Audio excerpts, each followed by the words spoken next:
Good day, ladies and gentlemen. It's Daniel Umstead, host of the RNG radio show. Hey, listen, I wanted to take a special episode out today just to go over my personal statement. There will be certain things omitted, though, on it, only because, again, it's personal. So you may hear me skipping over a few things, but the context is still there. In addition, I'm also going to be reviewing my enhancement statement. So if you hear the, I'm not going to say that part, it's because y'all don't need to hear that part. But in addition, also go over my why. So without further ado, on August 2nd, 2016, my bank account balance was $7.42, and I was living in my car. For meals, McDonald's was right around the corner from my job, and a value drink and McChicken got me through. I had a decent job as a recruiter, but only making enough money for what I could afford, as I was currently going through some things. My daily routine included waking up at 5 a.m. to go to the gym to exercise, take advantage of the hot showers, and then travel to work to start my day. Thankfully, I was only 10 minutes away from my job, which helped me save on spending money on gas. My managers thought highly of me because I stayed late and came in early every day, not knowing that my comfort level was at my workplace and not my car. My workday started at 7 a.m. sharp, which was the earliest that I could enter the building, and the evenings would run until 9 or 10 at night as the cleaning crew were the last ones to lock up. At the end of my day, I would find a corporate building parking lot, park, and rest. I was content. I was fine. Despite the circumstances, I made enough money to feed myself, and I had shelter when it was needed. I kept smiling because I knew this would change, and one day I'd wake up with the successful life that I created. When the winter season came, my nights got colder. At that time, a dear friend of mine, whom I now call my sister, met up with me for lunch one day. We had a great conversation around how work was going for me. I explained how I was one of the top recruiters at my job, receiving praises from my coworkers and bosses, collaborating with great colleagues, and before I could speak about another attribute of my job, she asked where I was living. With a sigh, I admitted to her, letting her know of my current living situation, of being in my car. I explained to her that my son doesn't know, nor do I want him to know, as I took him to my mother's house on the weekends when I had him.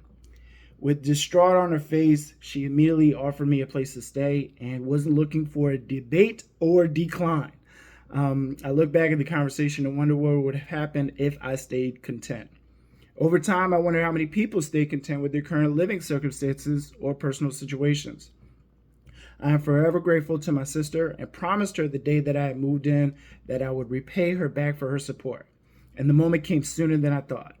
Prior to living in the car, I was involved in a car accident in which I was to be paid out a settlement, which wasn't much, but enough to at least cover a rental deposit.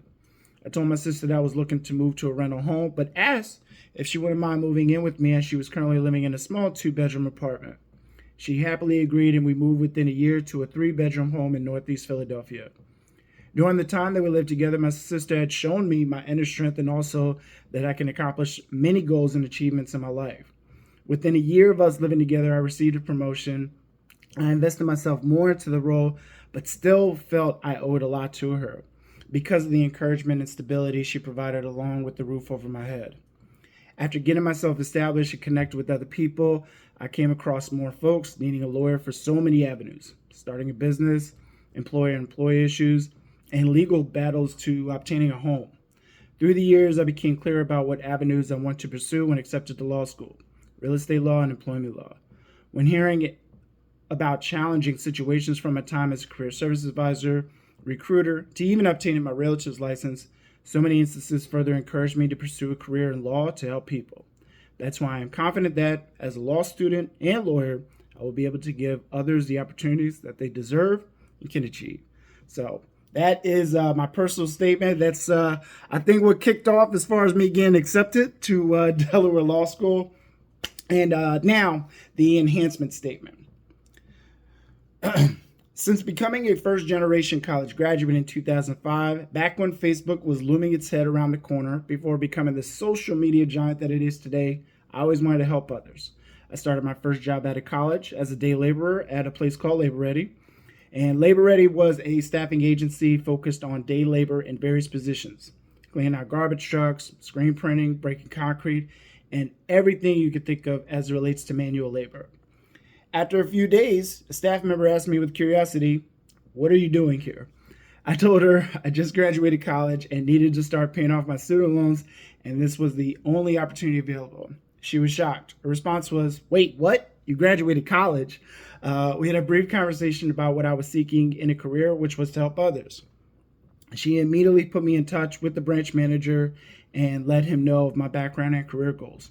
Within days, I was hired at Labor Ready, but this time as a staff member.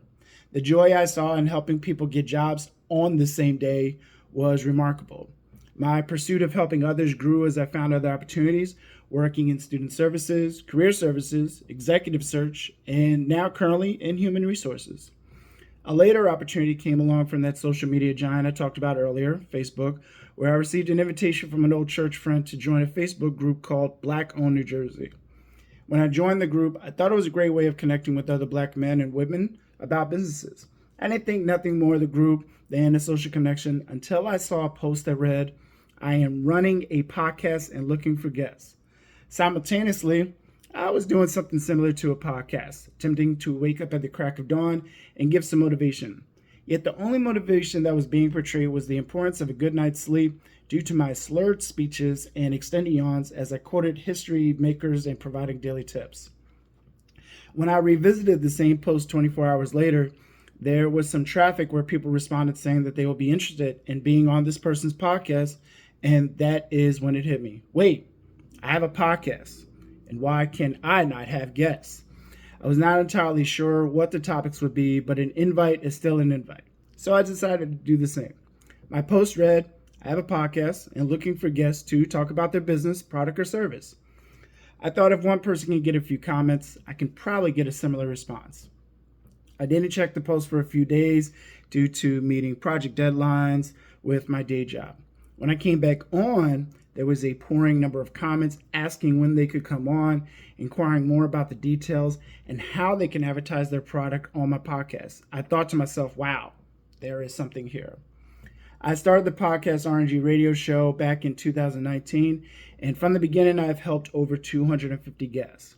I use the podcast to inspire and motivate others to share about their businesses, products, and services. The podcast allows me to connect with not only people in the Philadelphia area, but around the world.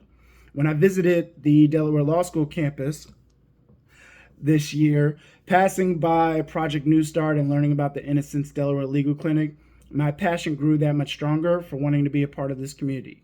From what I researched online, Project New Start in Innocence, Delaware will surely further my hands-on experience with not only representing clients who were incarcerated for the wrong reasons, but also the opportunity to help those coming out of the justice system to fulfill a better life. Outside of what Delaware Law School will provide me as a future first-generation law graduate, my goal is to provide new perspectives, diverse thinking, and experiences with my peers in and outside of the classroom. So that was it as far as that. And then my why. My why is very, very basic. I don't know if y'all could tell this, but I'm Black. So I'm Black. And according to the American Bar Association, 5% of lawyers in the United States are Black, which is the same percentage as in 2013. Now, this quote that I'm reading right now comes from 2020. So I did do some research to see like, hey, maybe things have changed. You know, now we're in the year 2024. Wall Street Journal put up an article. You got to pay. I'm not paying, but you could definitely do further. Wall Street Journal put up an article, 40% of lawyers are women, 7% are Black. So although the number has increased, it still hasn't gravitated, especially with what current things are, going on. So with that being said, this video is not only for you to inspire you or to motivate others who are looking to get into law school, but in addition, more importantly, just my personal why and reminding myself why I'm here, why I'm continuing to pursue this route, becoming an attorney. So thank you so much for listening. I'm looking at the time. We're about to hit the 10-minute marker for this. So with that, y'all know my tagline, stay blessed, my fellow millionaires, and I'll talk to y'all soon. Peace.